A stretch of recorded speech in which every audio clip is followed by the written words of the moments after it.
Visit Vincent van Gogh, n'est-ce pas?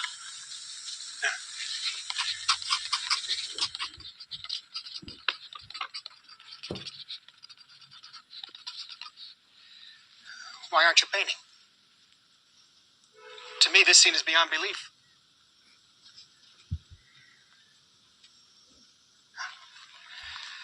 A scene that looks like a painting does not make a painting. If you take the time and look closely, all of nature has its own beauty. And when that natural beauty is there, I just lose myself in it. And then, as if it's in a dream, the scene just paints itself for me. Yes, I consume this natural setting. I devour it completely and whole. And then when I'm through, the picture appears before me complete. But it's so difficult to hold it inside. Then, what do you do? I work, I slave, I drive myself like a locomotive.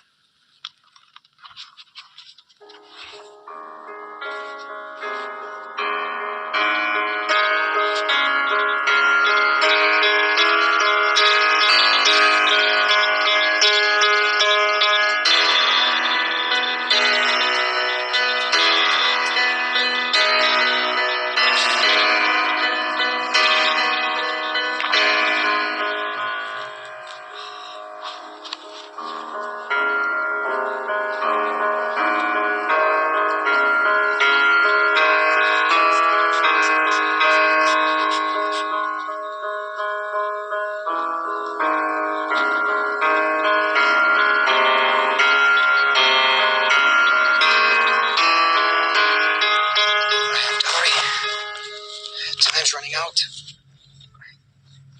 So little time left for me to paint. Are you all right? You appear to be injured. This? Yeah. Yesterday I was trying to complete a self-portrait. And I just couldn't get the ear right, so I cut it off and threw it away. The sun. It compels me to paint. I can't stand here wasting my time talking to you.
Anil വളരെ അനുഗ്രഹീതനായ ഒരു കലാകാരനാണ് എന്നാണ് എനിക്ക് തോന്നിയിട്ടുള്ളത്. കാരണം water colour ഉപയോഗിച്ച് ഇത്ര മനോഹരമായിട്ട് ചിത്രം വരയ്ക്കുന്ന അപൂർവം വ്യക്തികളെ ഞാൻ കണ്ടിട്ടുള്ളൂ. അവരുടെ ചിത്രങ്ങളും നമ്മൾ കണ്ടിട്ടുള്ളതാണ്. വാട്ടർ കളറിൻ്റെ എല്ലാ സാധ്യതകളും ഉപയോഗിക്കാനായിട്ട് കഴിയുന്നു എന്നുള്ളതാണ് അനിലിൻ്റെ ഒരു സവിശേഷതയായിട്ട് എനിക്ക് തോന്നിയിട്ടുള്ളത്. കാരണം ഇതിൻ്റെ ഒരു കളർ ട്രാൻസ്പെറൻസി വളരെ പ്രധാനപ്പെട്ട ഒരു ഘടകമാണ്. മറ്റ് മാധ്യമങ്ങൾ ഉപയോഗിച്ച് ചിത്രങ്ങളെല്ലാം വരയ്ക്കുന്ന സമയത്ത് നമുക്ക് അത്യാവശ്യം മാറ്റങ്ങളെല്ലാം അതിന് വരുത്താൻ സാധ്യതകളുണ്ട്. ഇപ്പോൾ ടോണിന് വ്യത്യാസം വന്നു കഴിഞ്ഞാൽ അതിനനുസരിച്ചിട്ട് ചേഞ്ച് ചെയ്യാം. വേറെ എന്തെങ്കിലും തരത്തിലുള്ള മാറ്റങ്ങൾ വരുത്തണം എന്ന് തോന്നിയാലും അത് സാധ്യമായ മീഡിയങ്ങളാണ് ഓയിൽ പെയിൻറ്റിങ് അടക്കമുള്ളതായിട്ടുള്ള ചിത്രങ്ങളുടെ പ്രത്യേകത. എന്നാൽ വാട്ടർ കളറിൽ വരുന്ന സമയത്ത് അതിൻ്റെ കളർ ട്രാൻസ്പെറൻസിയാണ് ഏറ്റവും പ്രധാനപ്പെട്ടത്. നമ്മൾ ഒരിക്കൽ അത് ചെയ്തു പോയാൽ പിന്നെ അതിൻ്റെ ഒരു മാറ്റം സാധ്യമല്ല. അപ്പോൾ മനസ്സിനകത്ത് വരുന്നതായ സാധ്യതകളെ എങ്ങനെ ചിത്ര രൂപത്തിലാക്കി തീർക്കണം എന്ന മുൻകൂട്ടിയുള്ള ധാരണയ്ക്കനുസരിച്ചിട്ട് വരയ്ക്കുക. ആ വരയ്ക്കുന്നതിൽ എല്ലാ പെർഫെക്ഷൻ ഉണ്ടായിരിക്കണം. അത് കഴിഞ്ഞതിന് ശേഷം പിന്നീട് അതിനകത്ത് മാറ്റങ്ങൾ വരുത്താനായിട്ട് കഴിയില്ല എന്നുള്ളതാണ്. അതിൽ കൃത്യമായിട്ട് മനസ്സിലാക്കി അതിൻ്റെ സാധ്യതകൾ മനസ്സിലാക്കി വളരെ കൃത്യമായിട്ട് പെർഫോം ചെയ്യുന്നതായിട്ടാണ് എനിക്ക് തോന്നിയിട്ടുള്ളത്.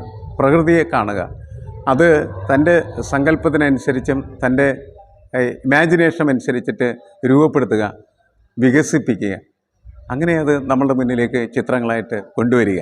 അതിൽ വലിയ വിജയം അദ്ദേഹത്തിന് നേടാനായിട്ട് കഴിഞ്ഞിട്ടുണ്ട് എന്നാണ് എനിക്ക് തോന്നുന്നത്. ആ സാധ്യതകളാണ് നമ്മൾ ഈ ചിത്രങ്ങളിലൂടെ സഞ്ചരിക്കുന്ന സമയത്ത് നമുക്ക് അനുഭവപ്പെടുന്നത്. നമ്മളെ കൃത്യമായ രീതിയിൽ പ്രകൃതിയുടെ എല്ലാ സാധ്യതകളെയും അനുഭവപ്പെടുത്താനായിട്ട് കഴിയുന്നു എന്നത് ഈ വാട്ടർ കളർ ഉപയോഗിച്ച് അല്ലെങ്കിൽ ആ മാധ്യമം ഉപയോഗിച്ച് നിർവഹിക്കുന്നതായിട്ടുള്ള ചിത്രീകരണത്തിനുണ്ട്. ആ സാധ്യതകളെല്ലാം വളരെ കൃത്യമായിട്ട് തന്നെയാണ് അനിൽ അദ്ദേഹത്തിൻ്റെ ചിത്രങ്ങളിൽ ഉപയോഗിച്ചിട്ടുള്ളത്. എനിക്ക് തോന്നുന്നു ഇനിയും ഇതിനേക്കാൾ കൂടുതൽ സാധ്യമായ മേഖലകളിലേക്ക് അദ്ദേഹത്തിന് സഞ്ചരിക്കാനായിട്ട് കഴിയും. ഇപ്പോൾ ഒരു ചിത്രകാരൻ പ്രകൃതിയെ നോക്കിക്കാണുന്ന സമയത്ത് അദ്ദേഹത്തിൻ്റെ കാഴ്ചയിലൂടെ പിന്നീട് പ്രകൃതിയെ പുനർനിർമ്മിക്കുക എന്ന് പറയുന്ന പ്രക്രിയയാണ് മിക്കവാറും വാട്ടർ കളർ ഉപയോഗിച്ച് പ്രകൃതിയുടെ ചിത്രങ്ങൾ വരയ്ക്കാൻ ശ്രമിക്കുന്ന സമയത്ത് സംഭവിക്കുന്നത്.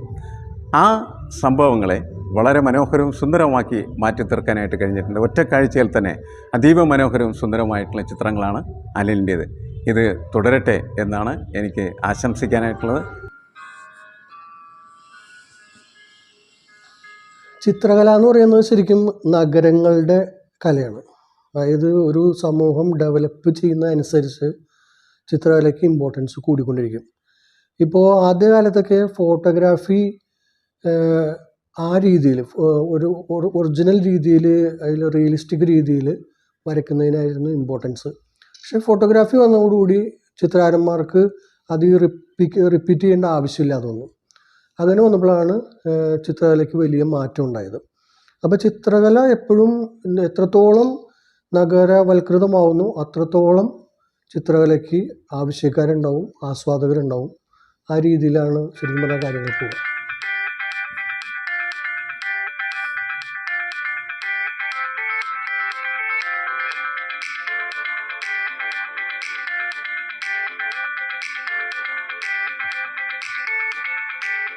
ഈ വാട്സാപ്പ് ഗ്രൂപ്പുകൾ വന്നതോടുകൂടി ചിത്രകലയ്ക്ക് ഒരുപാട് സെക്ഷനുകൾ വന്നു. കാരണം നേരത്തെയൊക്കെ വാട്ടർ കളർ അല്ലെങ്കിൽ അക്രിലിക് ഓയിലൊക്കെ ചെയ്യുന്നവർ ഇവർ കണ്ടുമുട്ടാനുള്ള ബുദ്ധിമുട്ടുകൾ നല്ലോണം ഉണ്ടായിരുന്നു. ഇപ്പോൾ പക്ഷേ അങ്ങനെയില്ല.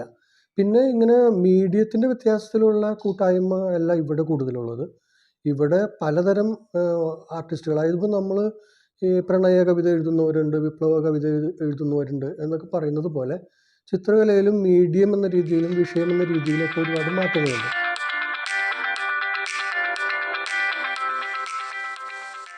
അതായത് ഫോട്ടോഗ്രാഫിക്ക് പകരമായിട്ടാണ് പണ്ട് കാലഘട്ടങ്ങളിൽ ചിത്രകല ഉപയോഗിച്ചിരുന്നത്. ഫോട്ടോഗ്രാഫി വന്നപ്പോഴത്തേക്കും ചിത്രകലയിൽ പണ്ട് ചിത്രങ്ങൾ വരച്ചിരുന്ന ആളുകളുടെയൊക്കെ ആ ഒരു എന്താ പറയുക, പോർട്രേറ്റ്സ് വരച്ചിരിക്കുന്ന ഒരു രീതിയൊക്കെ മാറി.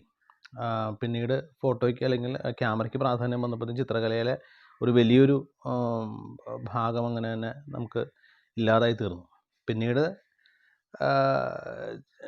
ചിത്രകലയിൽ മാറ്റങ്ങൾ വന്നത് ഈ പറയുന്ന മനുഷ്യൻ്റെ എന്താ പറയുക, നമ്മളുടെ വികാരങ്ങൾ അല്ലെങ്കിൽ നമ്മളുടെ ഓരോ മനുഷ്യരുടെയും ഭാവനകളെ, വികാരങ്ങളെ ഉണർത്തുന്ന രീതിയിലേക്കുള്ള ചിത്രങ്ങൾ വന്നപ്പോഴാണ് കൂടുതലായിട്ടുള്ള ചിത്രങ്ങൾക്ക് ഒരു പ്രാധാന്യം വന്നു തുടങ്ങിയത്.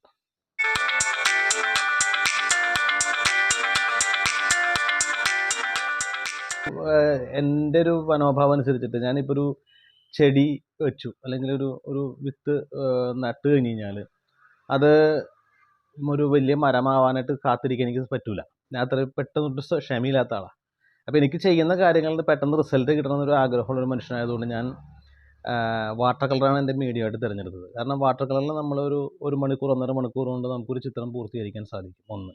രണ്ടാമത്തേത് വാട്ടർ കളറിൽ ഓരോരോ ശൈലികൾ വരും. ഈ ആക്രിലിക്കും അല്ലെങ്കിൽ ഓയിൽ പെയിൻറ്റിംഗ് ഒക്കെ എന്ന് വെച്ച് കഴിഞ്ഞാൽ ഒരേപോലുള്ള ശൈലികളാണ് പലരും കൊണ്ടുപോകുന്നത്. വാട്ടർ കളറിലെ ബ്രഷിൻ്റെ സ്ട്രോക്സ്, അതുപോലെ തന്നെ കളറുകളുടെ ലയനം, അതേപോലെ തന്നെ ഓരോ അവരവരുടേതായിരിക്കുന്ന ഓരോ എന്താണ് ഓരോ ടോൺ, അതൊക്കെ കണ്ടു കഴിഞ്ഞാൽ ഇപ്പോൾ എൻ്റെ പെയിൻറ്റിങ് കണ്ടു കഴിഞ്ഞാൽ പെട്ടെന്ന് നമുക്ക് മനസ്സിലാക്കാൻ പറ്റും അനിലിൻ്റെ പെയിൻറ്റിങ് ആണ്. ഇപ്പോൾ വേറൊരാളുടെ പെയിൻറ്റിങ് കണ്ടു കഴിഞ്ഞാൽ മനസ്സിലാക്കാൻ പറ്റും. അപ്പോൾ അവനവൻ്റെ ആയിരിക്കുന്ന ഒരു എന്താ പറയുക, ഒരു സെൽഫ് ആയിരിക്കുന്ന ഒരു രൂപം ആ പെയിൻറ്റിങ്സിൽ എല്ലാം തെളിഞ്ഞ് കാണാൻ സാധിക്കും. പിന്നെ ഏറ്റവും പ്രധാനം എന്ന് പറഞ്ഞു കഴിഞ്ഞാൽ അത് കണ്ണിന് തരുന്നൊരു കുളിർമയാണ്.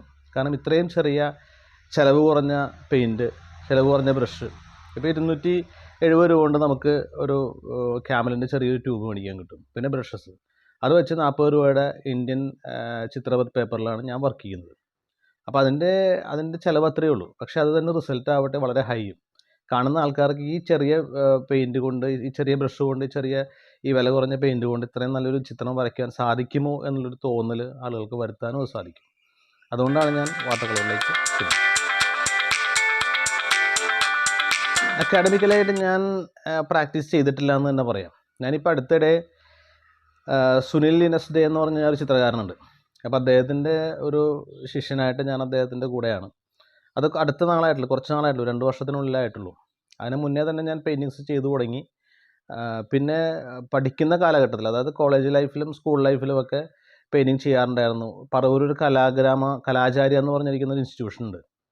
അവിടെ ഞാൻ സാധാരണ എന്താ പറയുക, ഞായറാഴ്ചകളിൽ അല്ലെങ്കിൽ ശനിയാഴ്ചകളിലൊക്കെ പോയി അവിടെ ഇരുന്നൊന്ന് വർക്ക് ചെയ്ത് സാറായിട്ടൊന്ന് വർക്കുകളൊക്കെ സാറിനൊന്ന് കാണിച്ച് അങ്ങനെയൊക്കെ ഒരു കാലഘട്ടം ഉണ്ടായിരുന്നു. പക്ഷേ അക്കാഡമിക്കലായിട്ട് ഞാനൊന്നും ഒട്ടും പഠിച്ചിട്ടില്ല. ഇപ്പോൾ പഠിക്കാൻ തുടങ്ങിയത്, അതായത് വാട്ടർ കളറിനെ കുറിച്ച് ഞാനിപ്പോൾ എന്തെങ്കിലും ആയിട്ടുണ്ടെങ്കിൽ അതെനിക്ക് പറഞ്ഞു തന്നത് സുനിൽ സാറാണ്.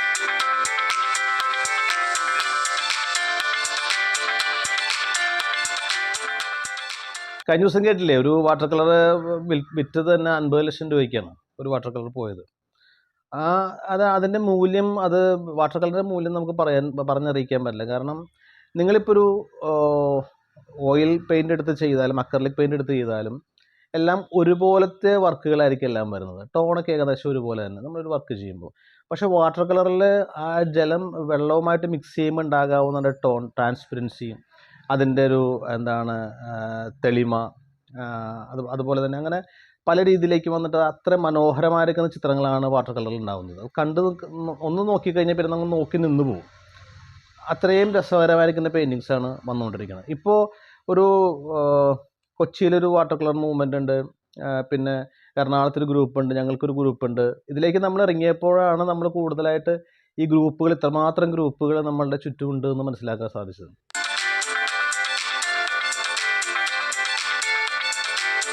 നമ്മളൊരു പിക്ചർ കണ്ടിട്ട് അത് എങ്ങനെ കുറച്ചും കൂടി ഭംഗിയാക്കി വാട്ടർ കളർ ചെയ്യാം എന്നുള്ളതാണ് നമ്മൾ നോക്കുന്നത്. അല്ല അതേപോലെ തന്നെ പിക്ചർ ചെയ്ത് വെക്കുകയല്ല വാട്ടർ കളർ ചെയ്യുന്നത്. വാട്ടർ കളർ പെയിൻറ്റിങ്സ് കൂടുതലായിട്ടൊന്ന് കാണുമ്പോൾ നിങ്ങൾക്ക് അതിനെക്കുറിച്ച് ഒരു നല്ല ഐഡിയ കിട്ടും.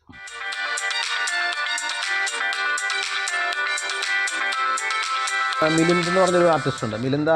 മിലിന്ദിൻ്റെ ശൈലിയായിരുന്നു ഞാൻ പിന്തുടർന്നുകൊണ്ടിരുന്നത് കുറേ കാലഘട്ടം. അദ്ദേഹത്തിൻ്റെ പണ്ട് കാലഘട്ടത്തിൽ നമ്മളിപ്പോൾ യൂട്യൂബ് അല്ലെങ്കിൽ ഈ മൊബൈൽ ഫോണുകളും ലാപ്ടോപ്പുകളൊന്നും അത്ര കൂടുതലായിട്ടുള്ള ഇല്ലാതിരുന്നൊരു കാലഘട്ടത്തിൽ നമ്മൾ കൂടുതൽ ആശ്രയിച്ചിരുന്നത് ബുക്സിനെയാണ്. ആ ബുക്കുകളിൽ മിലിന്ദിൻ്റെ കുറേ ബുക്കുകൾ ഇറങ്ങിയിട്ടുണ്ടായിരുന്നു.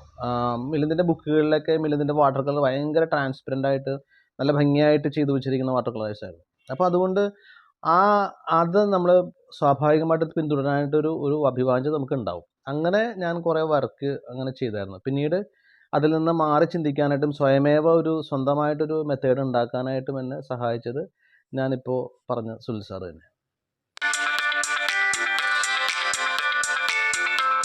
ഞാൻ ട്രിപ്പുകൾ, യാത്രകൾ ഇഷ്ടംപോലെ ചെയ്തിട്ടുണ്ട്, ചെയ്യാൻ ആഗ്രഹിക്കുന്ന വ്യക്തിയാണ്. സ്വന്തമായിട്ട് ഡ്രൈവ് ചെയ്ത് പല സ്ഥലങ്ങളിലും പോകാൻ ആഗ്രഹിക്കുന്ന വ്യക്തിയാണ്. അങ്ങനെ പല പല സ്ഥലങ്ങളിലേക്ക് പോകുമ്പോൾ അവിടുത്തെ ഭംഗി, ഗ്രാമീണ അന്തരീക്ഷം, റോഡുകൾ, അവിടുത്തെ പൊടി പടലങ്ങൾ, അവിടുത്തെ ഓരോ എന്താ പറയുക, ഓരോ ഇലയ്ക്ക് പോലും ആ ഒരു പ്രത്യേക ഭംഗിയാണ് ഓരോ സ്ഥലങ്ങളിലും. അതാണ് എനിക്ക്, ലാൻഡ്സ്കേപ്പാണ് എനിക്ക് കൂടുതൽ ഇഷ്ടം.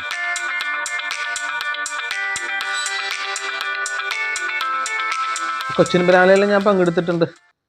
കൊച്ചിൻ ബനാലയിൽ നമ്മൾ ഒരു ഗ്രൂപ്പായിട്ട് ഞങ്ങൾ പങ്കെടുത്തിട്ടുണ്ടായിരുന്നു. കേരളത്തിലെ ഒരു പ്രത്യേകത എന്ന് വെച്ച് കഴിഞ്ഞാൽ, ഇപ്പോൾ ഒരു കുട്ടികളെ കൊണ്ടുപോയിട്ട് ഒരു 5 വയസ്സാകുമ്പോൾ 10 വയസ്സാകുമ്പോൾ കൊണ്ടുപോയിട്ട് പെയിൻറ്റിങ് പഠിപ്പിക്കാൻ, ഡാൻസ് പഠിപ്പിക്കാൻ, പാട്ട് പഠിപ്പിക്കാനൊക്കെ കൊണ്ട് ചേർക്കും. അവരുടെ ഇടയിലുള്ള ഒരു കലകളെ ഒന്ന് പരിപോഷിപ്പിക്കാൻ വേണ്ടിയിട്ടാണ് മാതാപിതാക്കൾ ചെയ്യുന്നത്. പക്ഷേ അതൊരു 10ാം ക്ലാസ് ആകുമ്പോഴത്തേക്ക് അതൊക്കെ അവിടെ കെട്ടിപ്പൂട്ടി അങ്ങ് വയ്ക്കുക. പിന്നെ അത് അനക്കൂല. പിന്നെ അവൻ്റെ കോളേജ് പഠനം, അല്ലെങ്കിൽ അവളുടെ കോളേജ് പഠനം, അവൻ്റെ കോളേജ് പഠനം, അത് കഴിഞ്ഞതിന് ശേഷം ഒരു ജോലിക്ക് വേണ്ടിയുള്ള തത്രപ്പാട്. ഈ സമയത്തൊക്കെ നമുക്ക് ഈശ്വരൻ്റെ വരദാനമായിട്ട് കിട്ടിയിരിക്കുന്ന ആ കഴിവ് മാതാപിതാക്കൾ നശിപ്പിച്ച് കളയുന്ന കാലഘട്ടത്തിലൂടെയാണ് പോയിക്കൊണ്ടിരിക്കുന്നത്. അങ്ങനെ ഒരിക്കലും പാടില്ല എന്ന് ഞാൻ പറയാം. ഫിലിപ്പീൻസിലെ അവിടെ കണ്ടമാനം ആർട്ട് സ്കൂളുകളുണ്ട്. അവരുടെ പ്രധാന വരുമാനവും ഇത് തന്നെയാണ്. ആർട്ടിൽ നിന്നുള്ള വരുമാനം കണ്ടമാനം ഉണ്ട് അവർക്ക്. അപ്പോൾ അവിടെ കുട്ടികൾ നന്നായിട്ട് വരയ്ക്കുന്ന കുട്ടികളെ കൊണ്ട് അവിടെ ചേർത്തിട്ട് അവർ നല്ല അനിമേറ്റേഴ്സും നല്ല ആർട്ടിസ്റ്റുമാരൊക്കെ ആക്കിയെടുക്കുന്ന ഒരവസ്ഥ അവിടെ കാണുന്നുണ്ട്. അവിടുത്തെ മാതാപിതാക്കൾ തിരിച്ചറിയുകയാണ്, എൻ്റെ മക്കൾക്ക് ഇത് കഴിവുണ്ട്, അതുകൊണ്ട് അവനിലെ കലാകാരനെ നമുക്ക്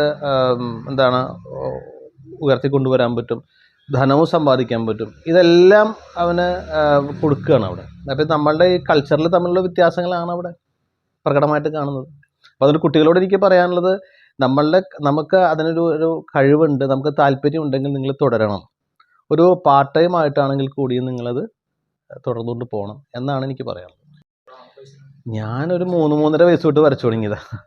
അന്ന് വരച്ചു തുടങ്ങിയത് ഒരു വിവേകാനന്ദൻ്റെ പിക്ചർ അമ്മ ഇപ്പോഴും എടുത്ത് വെച്ചിട്ടുണ്ടെന്ന് തോന്നുന്നു. ഇവിടെ ഉണ്ടാക്കി കാണിച്ചു തരാം. അപ്പോൾ അന്ന് തൊട്ട് തുടങ്ങി. പിന്നെ ഇവിടെ വീട്ടിലേക്ക് അച്ഛനൊന്നും ഇഷ്ടമല്ലായിരുന്നു ഈ പടം വരയ്ക്കണമെന്നും. കാരണം നന്നായിട്ട് ജീവിക്കാനായിട്ട് കലാകാരനായ പോരാ എന്നുള്ള കൺസെപ്റ്റായിരുന്നു ഒന്നുണ്ടായിരുന്നത്. അപ്പോൾ അതുകൊണ്ട് ആ കാലഘട്ടം ഞാൻ കോളേജ് വരെയൊക്കെ ഞാൻ വരച്ച് ഒക്കെ പോന്നിരുന്നു. പിന്നെ അതിനുശേഷം പിന്നെ ഈ കൊറോണ കാലഘട്ടത്തിലാണ് ഞാൻ വരയ്ക്കാൻ തുടങ്ങിയത്. ഏകദേശം ഒരു 25 വർഷത്തെ ഗ്യാപ്പിന് ശേഷമാണ് പിന്നീട് ഞാൻ വർക്ക് ചെയ്യാൻ തുടങ്ങിയത്. ചിത്രങ്ങൾ വരച്ചുകൊണ്ടേയിരിക്കുന്നു അനിൽ. കാഴ്ചകളോടുള്ള മമത കൊണ്ട് മാത്രമല്ല, യാത്രകളോടുള്ള പ്രണയം കൊണ്ട് കൂടിയാണ് അനിൽ വരച്ചുകൊണ്ടേയിരിക്കുന്നത്. ഭീകരമായ മാരിക്കാലത്ത് ഭാവിയെക്കുറിച്ചുള്ള ആധിവ്യാധികളോർത്ത് വിഭ്രാന്തിയുടെ ഇരുളിലേക്ക് ആണ്ടുപോയ നാളുകളെ ഇത്തരത്തിലുള്ള അനേക ചിത്രങ്ങൾ പകർത്തിവെച്ചാണ് അനിൽ വെളിച്ചത്തിൻ്റെ ചെറുനുറുങ്ങുകൾ മറ്റുള്ളവർക്കായി പകർന്നു നൽകിയത്.